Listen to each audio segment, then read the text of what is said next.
karateka, and welcome to Ishizue Karate. Before we begin this video's lesson, we're going to go over some key basics that you should remember for each category.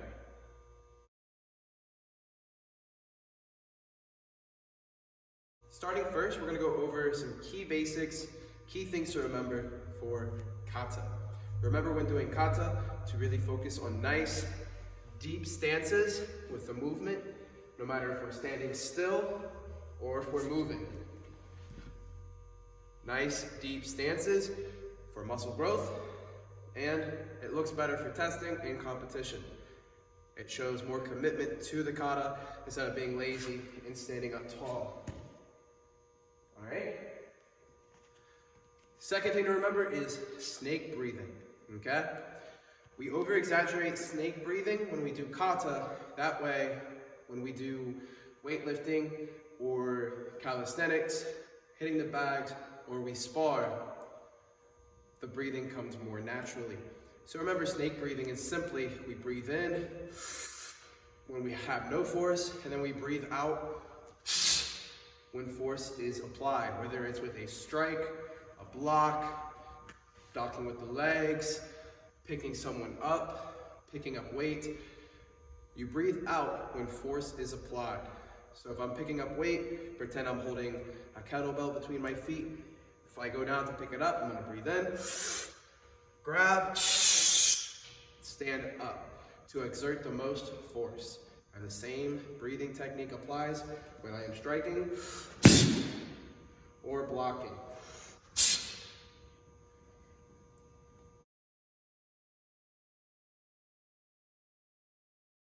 Next, we're going to go over some key things to remember for striking. So, main thing to remember with striking is that when we punch, we're going to strike with the index and middle knuckle, not the ring or pinky knuckle. Reason being, these two knuckles are a lot stronger than these two when we strike. So we are least likely to break our hand when we strike with the index and middle knuckle. Remember, these are the two knuckles on top we strike with. These knuckles down here, closer to your fingernails, are for knocking on doors. These knuckles up here, these two, are for knocking out people. Key thing to remember. Again, now to go along with the knuckles, wrist alignment. When I strike, I don't want my hand to bend or I have a slight bend in my wrist, or else I risk wrist locking myself. It's a bit of a tongue twister. So I need to make sure from knuckle to elbow I have a strong, straight alignment. That way my wrist is protected. Because if I don't, if my elbow is too high or my knuckles are too low, I run the risk of wrist locking myself, okay?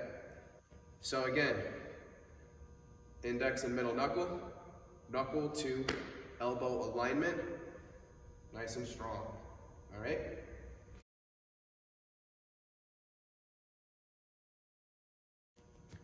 Some key things to remember for foot strikes is striking placement. So the places we like to aim for the most when we are doing Ishizue Karate is the ball of the foot, the heel, the knuckle on top of the foot by the big toe, and the shin. Never want to strike with the ankle, or else we risk injury to the ankle itself. And don't really want to hit with the toes, or because you risk injuring all your toes. So again, ball of the foot, heel, the knuckle by your big toe, and the shin.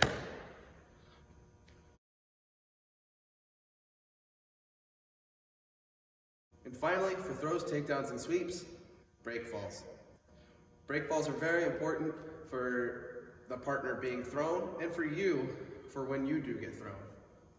So, break falls we have are forward break fall, backward break fall, and sideways break fall. And now I'm going to go ahead and demonstrate all of those.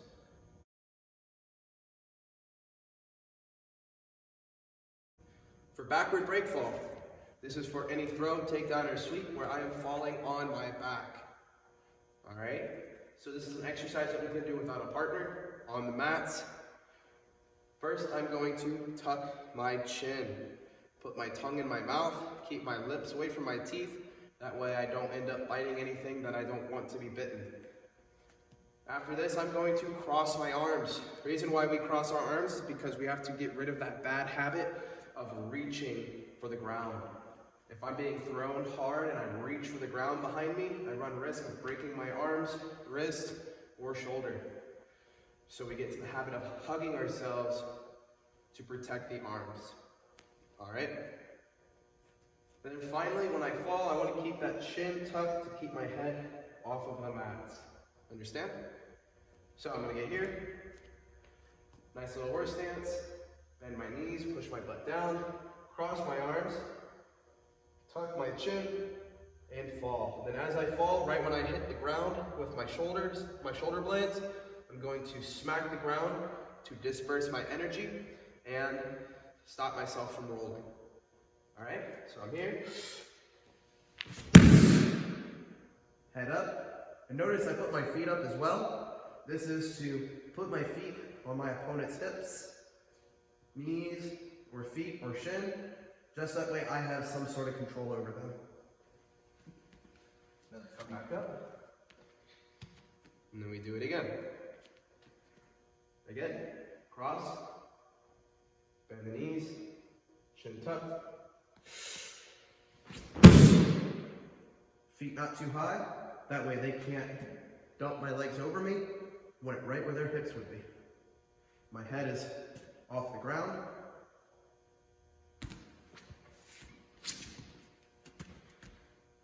Backward break fall.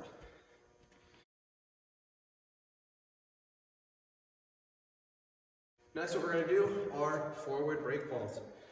Forward break falls, you're going to start on your knees, and then if you get the courage to do them from standing, you can, but doing them from your knees works just as well. So what this helps us with is throws, takedowns, and sweeps that put us on our face, such as reverse double blast, reversible uchigari, unanage, just any throw or takedown or sweep that puts us flat on our belly and run the risk of smashing our face in the ground. For this exercise, same thing. I'm going to keep my tongue in my mouth, lips away. I'm going to put my forearms up in front of me like I'm doing a plank. All right? Hands above my forehead. That way I don't accidentally punch myself in the eye. I'm going to sit on my knees, nice and tall from the knees to the shoulder. Kick my feet up and fall forward. And keep my head up. Notice I don't look down. That gets my nose closer to the ground. I want to look up towards in front of me. This is going to keep my chin and my face away from the mat better. All right, so one more time. Arms up. Trust in yourself and fall. That is forward break fall.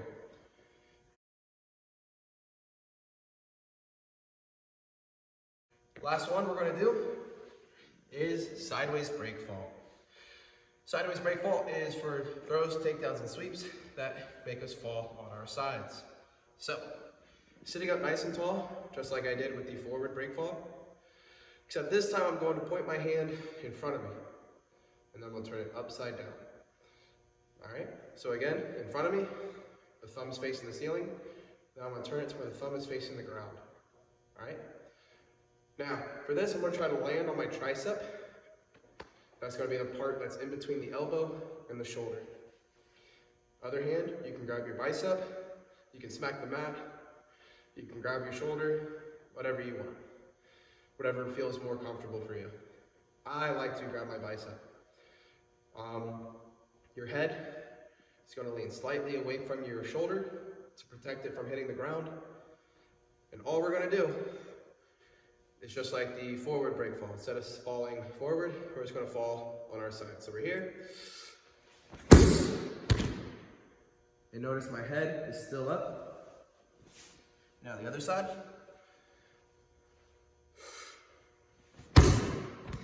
Head is still up.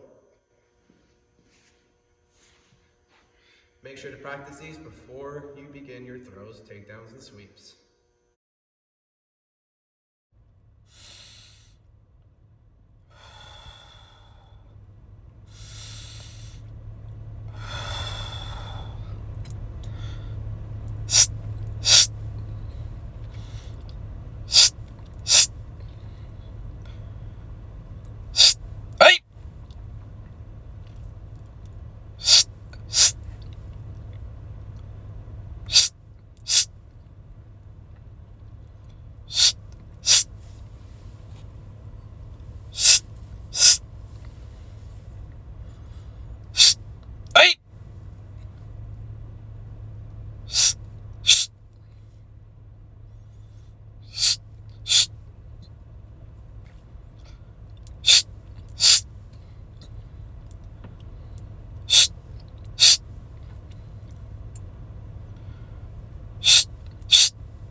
And this number is different. It's different from the opposite. Yes. Yep. Okay,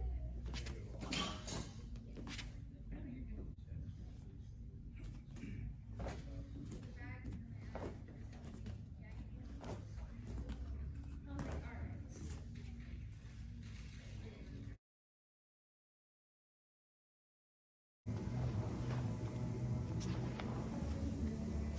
right.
go.